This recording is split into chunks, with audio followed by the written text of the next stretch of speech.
আমাদের ইউনিভার্সিটিতে আছে, আপনি যেতে পারবেন না। আপনি শিক্ষার্থীদেরকে ব্রাশ ফায়ারের কথা বলছেন, আবার ক্যাম্পাসে আসছেন আপনি। নো নো, আপনি বলেছিলেন। নো,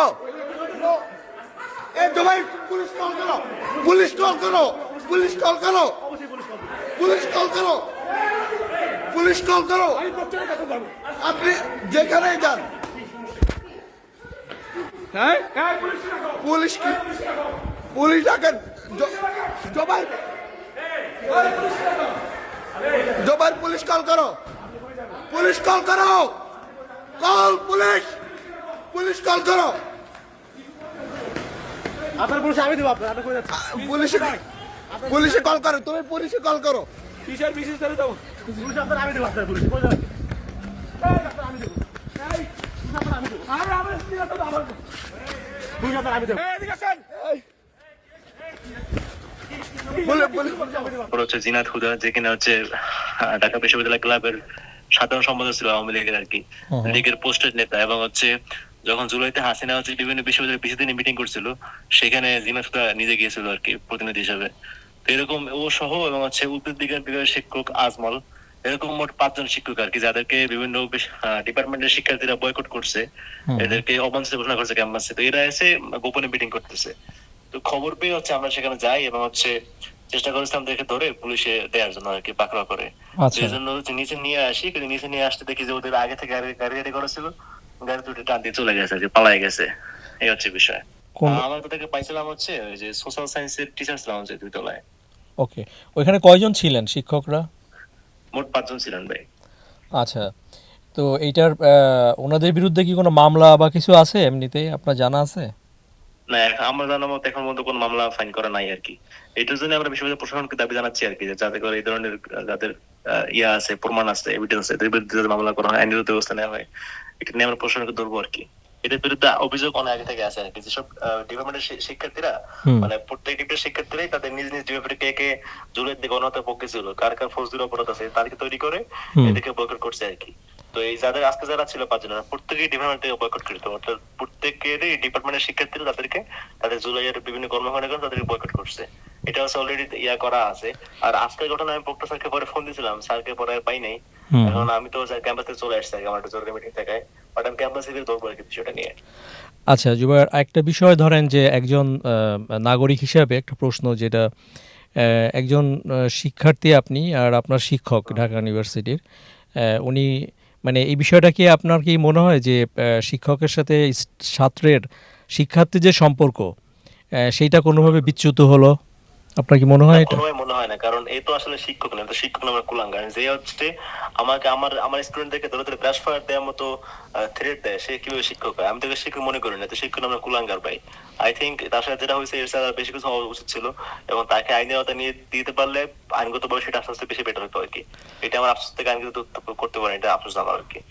আচ্ছা, কিন্তু আর অনেক নাগরিকরা, যেটা আমি আপনার সোশ্যাল মিডিয়ায় ভিডিওটা নিশ্চয়ই আপনি দেখছেন, যে বেশ মানুষ দেখতেছে, কেউ কেউ কমেন্ট করছে যে মানে স্টুডেন্ট হিসাবে এটা টিচাররা বা বিশ্ববিদ্যালয় প্রশাসন কিংবা আইন প্রয়োগকারী সংস্থা, এটা তাদের কাজ, এটা কেন স্টুডেন্টরা করবে? ভাই আসলে এটা তো আমরা শিক্ষকই মনে করি না। এই জুলাইতে আমাদের প্রতি যে আচরণ দেখিয়েছে বিভিন্ন সোশ্যাল মিডিয়া অ্যাকাউন্টে, এবং হচ্ছে সে আরেকটা কথা বলে, সে হচ্ছে জুলাই আন্দোলনে যাওয়ার ফলে তার ডিপার্টমেন্টের ডিবেটিং ক্লাবের সাধারণ সম্পাদককে সে ওখান থেকে বরখাস্ত করছে, এবং হচ্ছে তার নামে অসংখ্য ইয়ে আছে। এটা শিক্ষক হওয়ার মতো যোগ্যতাই আর নাই ভাই, এটা আস্তে একটা কুলাঙ্গা। বিষয়টা হচ্ছে মিডিয়ার বিভিন্ন ফ্রেমিং এর কারণে, যখন মিডিয়া নিউজ করতেছে যে ঢাকা বিশ্ববিদ্যালয়ের শিক্ষককে এইভাবে ধাওয়া দিলেন, সে তো শিক্ষক না, তাকে বলতে হবে সে আওয়ামী লীগের খুনিদের দোষর শিক্ষক। তা বললে না মানুষ সেখানে বুঝতে পারবে, তো মানুষ তো না জেনে না আসলে মন্তব্য করতেছে। এটা আসলে মিডিয়া ফ্রেমিং এর কারণে মানুষ বিভ্রান্ত হচ্ছে। এর বাইরে যারা মোটামুটি জানে, এবং হচ্ছে আপনি ঢাকা শিক্ষার্থী যে কোনো শিক্ষার্থীকে জিজ্ঞেস করেন, প্রত্যেকটা শিক্ষার্থী জানে আকামা জামান কত বড় কুলাঙ্গার ছিল। তো একজন কুলাঙ্গারকে যখন ডাকসু প্রতিনিধি হিসেবে তার বিরুদ্ধে আইন প্রয়োগের চেষ্টা করা হবে, সেটা তো সবাই প্রশংসা করবে। ঢাকা বিশ্ববিদ্যালয়ে আপনি কেমন লোক পাবেন না যে হচ্ছে এটা বিরোধিতা করতেছে। এটা হচ্ছে মিডিয়ার বিভিন্ন ফ্রেমিং এর কারণে যারা বাইরের বিভিন্ন মানুষ বিভ্রান্ত হচ্ছে, তারা এটা হয়তো এরকম মন্তব্য করতে পারে। এটা পুরোপুরি মিডিয়া ফ্রেমিং এর কারণে। জুবায়ের, আমার লাস্ট কোশ্চেন, যে আপনি ধরেন এই যে ডাকসুর একজন নির্বাচিত নেতা, সারা দেশে যারা ইয়াংস্টার আছে, শিক্ষার্থী আছেন, তারা নিশ্চয়ই আপনাদেরকে ফলো করবে।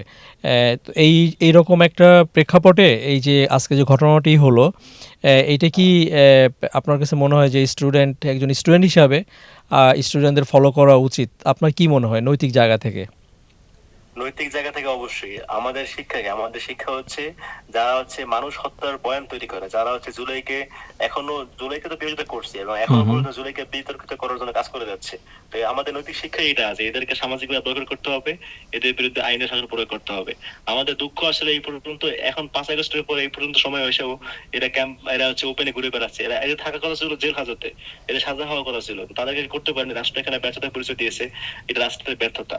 কিন্তু আপনি যেটা বলেন যে প্রেক্ষাপট, সেই প্রেক্ষাপট অবশ্যই বলবো যে আমাদের শিক্ষাটা এমনই হওয়া উচিত, যারা মানুষ হত্যার বয়ান তৈরি করে, যারা জুলাইকে বিতর্কিত করতে চায়, তাদেরকে সামাজিকভাবে ব্যবহার করতে হবে, আইনের শাসন প্রয়োগ করতে হবে। এটাই শিক্ষা নেওয়া দরকার। আওয়ামী লীগ সরকার যখন দেশে শাসন করছে, এই ছাত্রলীগের ছেলেরা এরকম নানা রকম এই ধরনের তারা টিচারদেরকে ট্যাগিং করতো। হ্যাঁ, তো আমরা তো আশা করছিলাম যে এই ট্যাগিংটা কিংবা এটা মানে যার যার কাজ সে করবে আর কি, প্রশাসনের। বিষয় না ভাই, সেখানে চিহ্নিত সে একজন ঘৃণ্য অপরাধী ভাই। সে এখানে আপনি বুঝতে পারতেছেন, সে জুলাই চলাকালীন আমাদেরকে বিরাজ করার কথা বলতেছে, আপনি সে কত বড় একজন ঘৃণ্য কালপিট বুঝতে পারতেছেন। ট্যাগিং করে কি আছে ভাই, সেটা চিহ্নিত অপরাধী, ট্যাগিং কোনো বিষয় নাই। সে একজন অপরাধীর যোগ্য জায়গা হচ্ছে কাশিমপুর কারাগার, সেখানে পাঠাতে পারেন। এটা হচ্ছে আমাদের ব্যর্থতা, রাষ্ট্রের ব্যর্থতা। আমি চেষ্টা করেছিলাম নাগরিক হিসেবে, একজন শিক্ষার্থী হিসেবে, এটা আমার চেষ্টা করা আর কি, বাট এখানে রাষ্ট্রের ব্যর্থতা, যে যাদেরকে যেখানে রাখা প্রয়োজন ছিল সেটা করতে পারে নাই। সেটা একজন চিহ্নিত অপরাধী ভাই, সে ফেসিস্টের দোষর। জিনাত হুদার মতো মানুষ যাকে বিশ্ববিদ্যালয়ের শিক্ষার্থীরা বয়কট করছে, এসব শিক্ষার্থীদেরকে এমনি ভুল করছে, তার অপরাধের কারণে বয়কট করছে। তো তার জায়গায় তো কাশিমপুর, সে কেউ এখনো ওপেনে ঘুরে বেড়ায়, এটা তো দুঃখজনক ব্যাপার। কিন্তু উনি তো এখনো বিশ্ববিদ্যালয়ের মানে শিক্ষক হিসেবে তো এখনো আছেন, মানে উনি তো স্যাক না কিংবা ওনাকে চাকরিচ্যুত করা হয় নাই। খনিদেরকে, এইটা বিশ্ববিদ্যালয়ের ব্যর্থতা, যে খনির দোষর তাদেরকে এখনো বহাল তবিয়তে রেখেছে বিশ্ববিদ্যালয়ের ব্যর্থতা, এবং সেই ব্যর্থতার কারণ আমরা জানতে চাইবো। এই ডাকো